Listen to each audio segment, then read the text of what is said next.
এদা এটা কি আম বল দিন?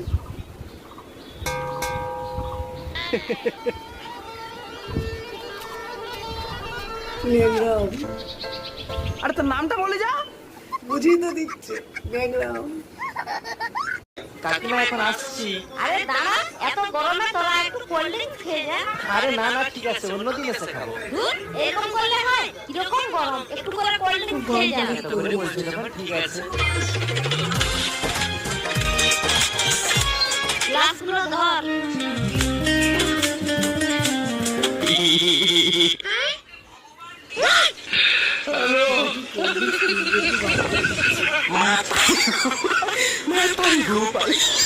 পেট ভর্তি করে কোল্ড ড্রিঙ্কস খেয়ে নে।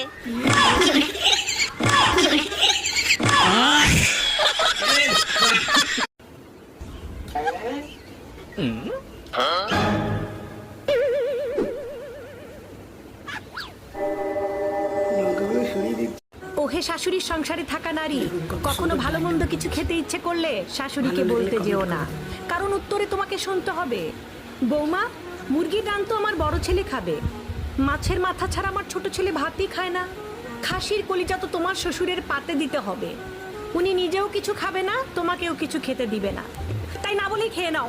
না না, কথা যেহেতু শুনতে হবে, খায়া একটু কথা শুনলে কিচ্ছু হবে না, কথা তো তোমাকে এমনি শুনতে হবে, খায়া না হয় একটু কথা শুনলাই, মানে রান্নার আগে মুরগির রান্না খেয়ে নিবা, আর রান্নার পরপরই মাছের মাথাটা খায়া ফেলবা, আর রাঁধতে রাঁধতে খাসির কলিজাগুলো বেছে বেছে খেয়ে নিবা।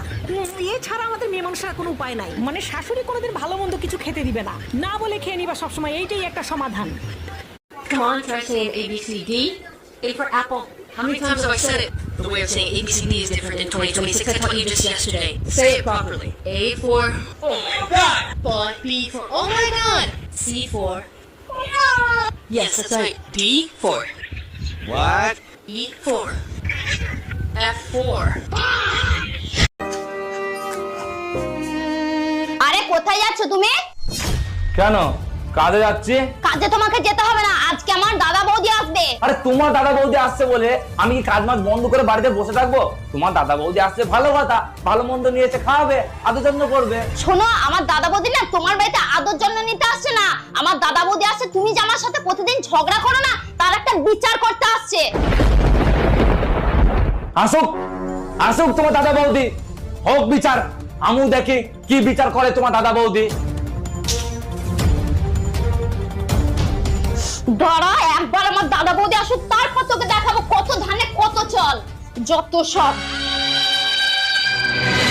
পূজা, আসো আসো।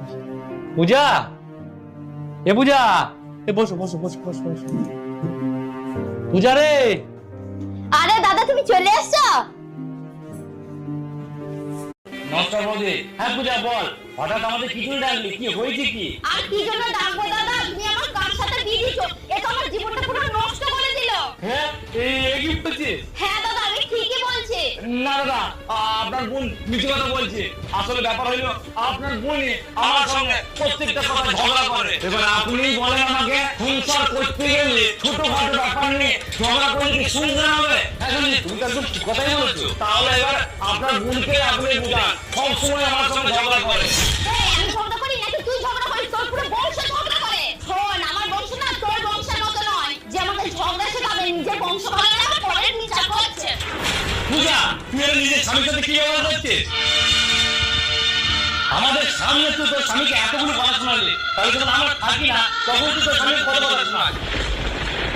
শোন, তুই বাপের বাড়ির জোর দেখি তোর স্বামীকে তুই এত কথা শোনা না, একটা কথা মনে রাখবি, ওই বাপের বাড়ির সম্মানটা না তোর স্বামীর জন্যই তুই পাস। আর শোন, এই ঝগড়া করতে করতে তোর স্বামী যখন তোকে ছেড়ে দেবে না, সেদিন তো বাপের বাড়িতে দূরই কথা, তুই নিজের শ্বশুর বাড়িতেও সম্মান পাবি না।